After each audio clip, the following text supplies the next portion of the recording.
These are sample problems from chapter 19, 19.1, sections 1 and 2, spontaneous processes. So the first one is sample exercise 19.1, which is what we're looking at right here.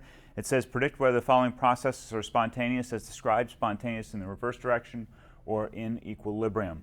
So when a piece of metal is heated to 150 degrees Celsius and added to water at 40 degrees Celsius, the water gets hotter. That is spontaneous. We know that when we put two things together, let's see if we can get this thing to work.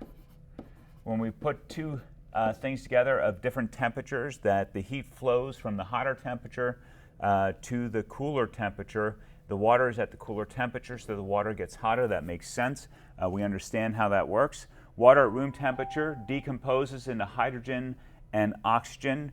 Have you ever seen water in a glass of water, like a glass of water sitting there with bubbles, like it's bubbling, like it's decomposing into water? That is not spontaneous.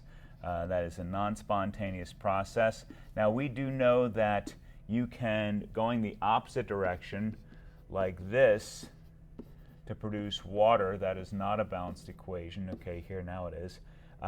Now we know that we can do this in this direction, that you can burn hydrogen, but you have to get past the activation energy for that to work, and then it becomes a spontaneous reaction once you get past the activation energy. So let's take a look at benzene vapor. Benzene vapor at a pressure of 1 atmosphere condenses to liquid. Benzene at the normal boiling point of benzene is 80.1 degrees Celsius. Well, here we have a situation where we have gas and we have liquid at the boiling point, which means that at the boiling point you have both gas and liquid existing at the same. If this is the actual boiling point, that means that these two are actually in equilibrium. Okay, equilibrium. I think that's answering all the questions, except I spelled it with 2 L's and one instead of 1 L. Let's make sure. Oh, whoa, get back here. Run away from me. Equilibrium, there we go. Excellent. All right, let's move on to the next one now. Sample exercise 19.2. So this is elemental mercury. Hg is a silvery liquid at room temperature. The normal freezing point of mercury is negative 39.9 degrees Celsius, and its molar enthalpy of fusion is 2.29 kilojoules per mole. What's the entropy change of the system when 50 grams? Okay, so this is per mole, and we're given grams. So the first thing I'm going to do is I'm going to change grams of mercury to moles of mercury, because that's what I do. And what is the amount? I think it's somewhere around 200.6 grams, and whatever that equals then. Once we have that in moles, then what I can do, let's see what that is in moles. Where's my calculator at?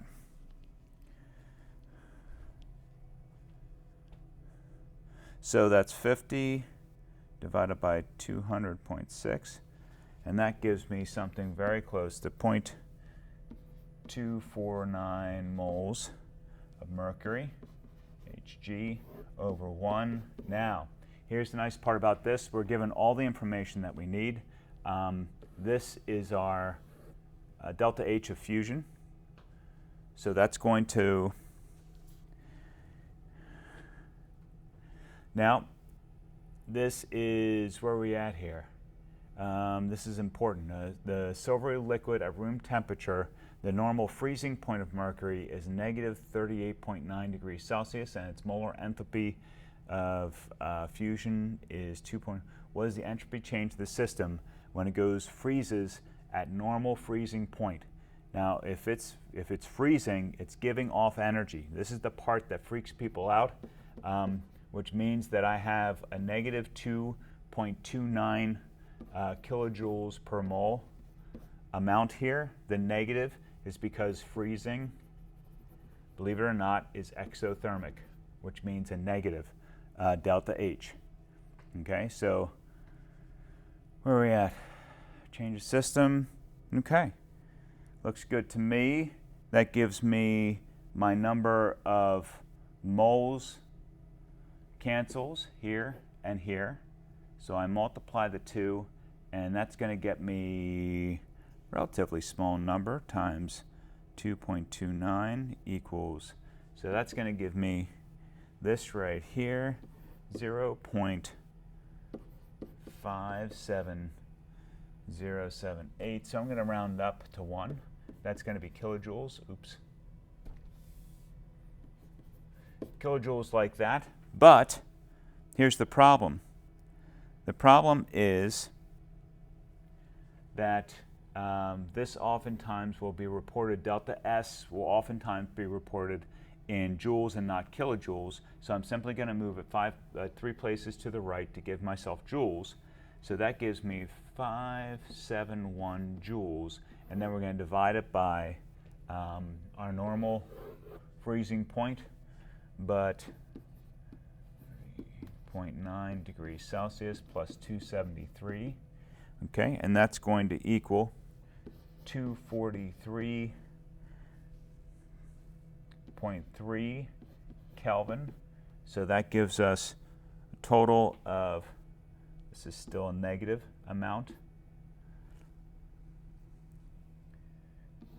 2.44, and that's joules per Kelvin.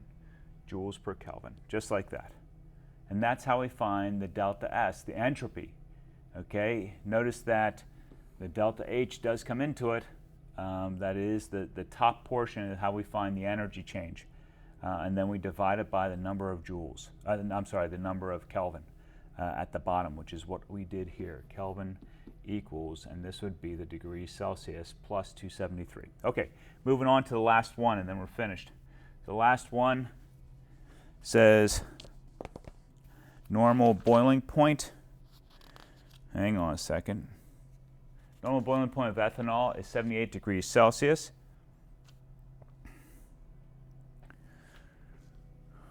And its molar enthalpy of vaporization, so it's now going from a liquid to a gas, is 38.5 kilojoules per mole. Notice how much more this is. I know it's 2 different substances. One was benzene and this one is ethanol. But notice that this is now 38.5 kilojoules per mole, whereas the other one was 2.29 kilojoules per mole. So what's the change in the entropy of the system when 68.3 grams, let's do this all together as far as like, let's not break it up.